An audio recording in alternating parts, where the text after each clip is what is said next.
วิธีสมัครบัญชีเทรดกับโบรกเกอร์ VT Market เนาะขั้นตอนง่ายๆถ้าเราคลิกเข้าลิงก์มันจะขึ้นหน้านี้เป็นหน้าแรกเลยเนาะกรณีว่าเป็นภาษาอังกฤษเราคลิกไปเปลี่ยนภาษาได้เห็นบ่3ขีดอยู่ที่ขวามือเนาะคลิกมาเปลี่ยนภาษาอยู่นี่เห็นบ่ English เดี๋ยวเราก็เลือกไทยก็ได้เหมือนกัน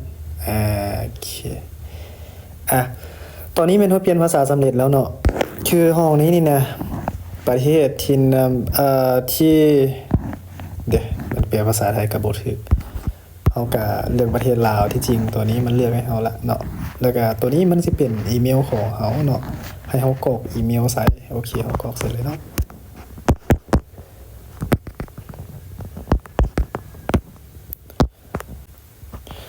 รหัสนี่เฮาสามารถตั้งแบบใดก็ได้แต่คือหลักๆรหัสจะมีภาษาอังกฤษตัวใหญ่ตัวน้อยตัวเลขบวกกับเครื่องหมายเนาะ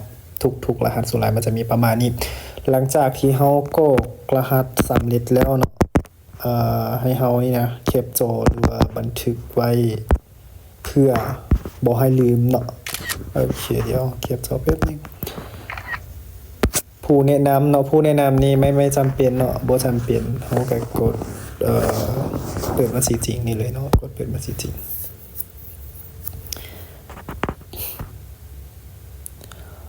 โอเครอถ่ายแป๊บนึงเนาะหลังจากที่ว่าเฮากดสมัครแล้วมันจะ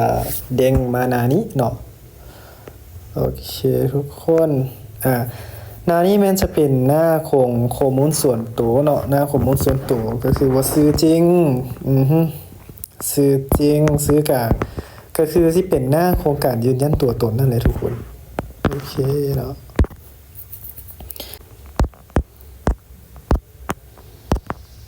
ซื้อกลางนี่บ่จำเป็นเนาะซื้อกลาง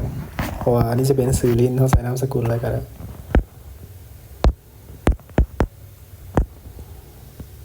โอเคเนาะแล้วเพศเนาะเพศก็คือว่าเฮาสิเลือกเพศตามเอกสารของเฮานั่นแหละตามเอกสารที่ว่าเฮาจะใส่อยู่ในตัวตนเนาะเมลแล้วก็femaleเนาะก็คือว่าเลือกผู้หญิงวันเดือนปีเกิดก็ใส่ตามเอกสารเนาะเดี๋ยวเดือนปีเกิดก่อนวันเนาะเดือนเดือนแล้วก็โอเคสัญชาติลาวเนาะเอาเลือกคลิกลาวอยู่นี่แหละเบอร์โทรเด้เบอร์โทรก็พิมพ์ใส่เนาะ+85620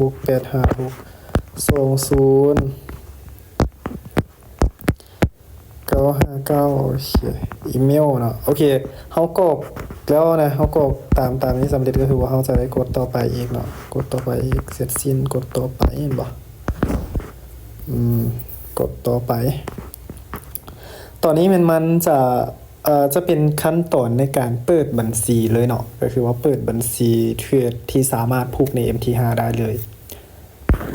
อันนี้มันจะเลือกให้เฮาเนาะคือ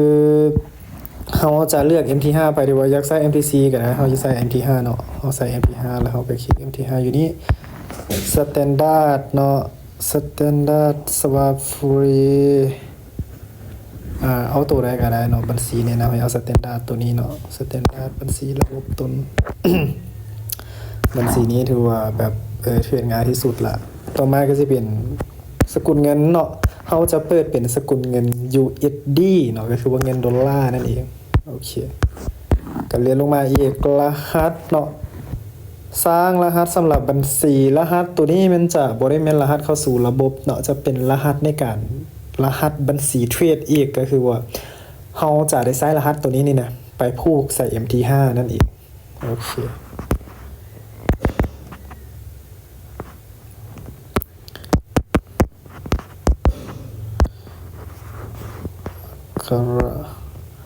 โอเคเนาะ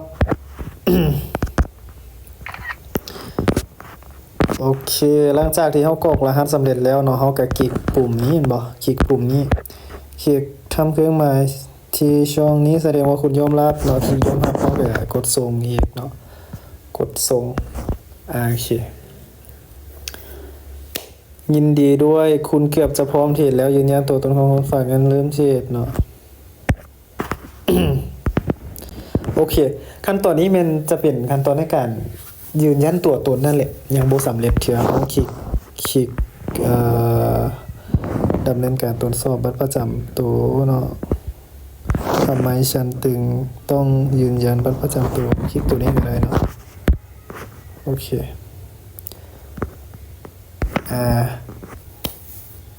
โอเคเนาะแล้วมันจะขึ้นหน้านี้คือ2ห้องเนี่ยก็จะเป็นข้อมูลต่างๆแล้วเขาคลิกดำเนินการต่อเลยเนาะดำเนินการต่ออยู่นี่อันนี้จะเป็นข้อมูลที่เขากรอกมาตะกี้เนาะเขาก็ดำเนินการต่ออีกบานหนึ่งนี่เป็นการยืนยันตัวตนก่อนที่ว่าเขาจะเทรดและฝากถอนเงินได้นั่นเองนี่เขาก็เลือกเอาว่าเขาอยากใส่ตัวใดเขาสิเลือกบัตรประจำตัวเนาะบัตรประจำตัวโอเคถ่ายด้านหน้าเนาะถ่ายด้านหน้าโอเคเนาะตอนนี้แม่นเขากำลังอัปโหลดบัตรประจำตัวเนาะถ่ายให้มันแจ้งบ่ต้องถ่ายมัวหรือใกล้เกินไปเนาะถ่ายมันพอดีตัดขอบแล้วก็ให้มันชัดเจนกำลังอัปโหลดรอถ่ายแป๊บนึง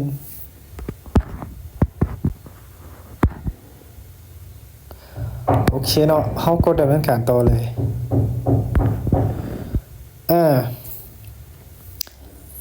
กำลังประมวลผลเนาะกำลังประมวลผลข้อมูล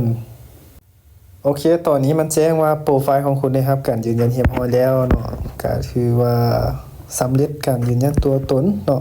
เดี๋ยวเราไปเช็คเบิ่งคืนว่ามีตัวใดเนี่ยที่ว่าเรายังค้างอยู่เนาะคลิกไปอยู่นี่คลิกไปที่บัญชีผู้ใช้เนาะถ้ายังค้างตัวใดมันจะโชว์ให้เราเลยเนาะโชว์ให้เราเลยบัญชีผู้ใช้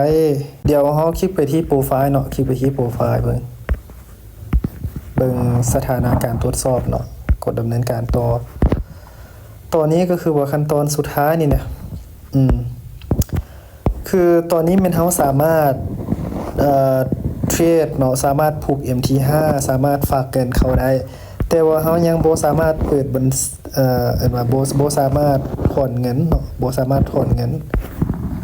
ก็เลยว่าเฮาจำเป็นต้องกรอกข้อมูลนี้เห็นบ่ห้องก่อนหน้านี้ถอนเงินนี่มันจะคลิกแบบก็คือว่าคล้ายๆกับมันยังบ่ได้ยืนยันให้เราสำหรับการถอนเงินเนาะแต่ห้องนี้ถ้าเราสำเร็จห้องนี้คือว่าถอนเงินได้เริ่มตรวจสอบเลยเนาะตรวจสอบเลย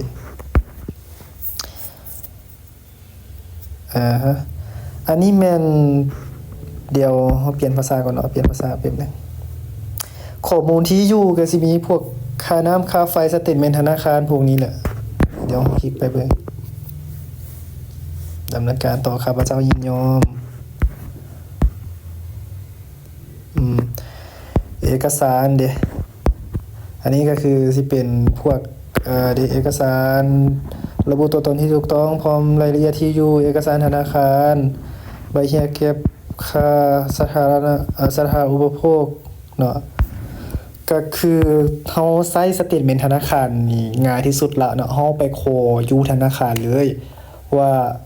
เฮาขอสเตทเมนต์แน่เฮาบอกว่าเขาสเตทเมนต์เขาเจ้าสิฮู้แหละเขาเจ้าให้สเตทเมนต์เฮาก็ถ่ายแล้วก็มาอัปโหลดใส่ห้องนี้เนาะโอเคเดี๋ยวเฮาอัปโหลดเอกสารเนาะก็คือสิเอาสเตทเมนต์ธนาคารเนาะเสร็จสิ้นตอนนี้กำลังอัปโหลดเนาะเอกสารที่2ไม่บังคับก็เอาตัวเก่าเนาะเอาตัวเก่าก็ได้2อย่างใช้แบบเดียวกันก็ได้คือกันไม่บังคับเอาตัวเก่าเนาะเพราะว่าก็จะบ่ได้บังคับเด้โอเคหลังจากนั้นเฮาก็กดดำเนินการต่อเนาะกดดำเนินการต่อ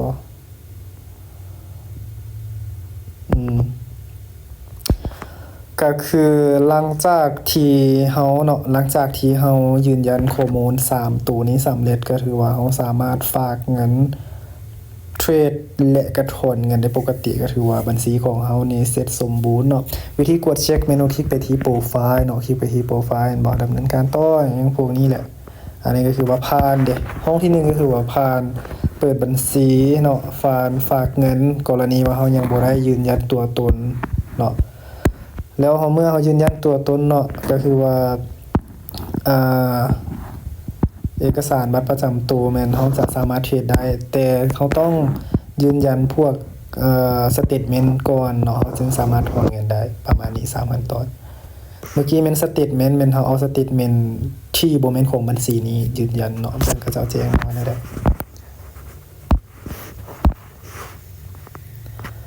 ขอบคุณสำหรับการลงทะเบียน your proof of address has been reject ปฏิเสธเนาะปฏิเสธstatement ของเฮา statement ก็สิเป็นประมาณนี้แม่นบ่คล้ายๆแบบนี้แหละ statement ธนาคารเนาะก็สิประมาณนี้เนาะก็มีแต่ว่าให้ทุกคนลองไปเฮ็ดเบิ่งโอเค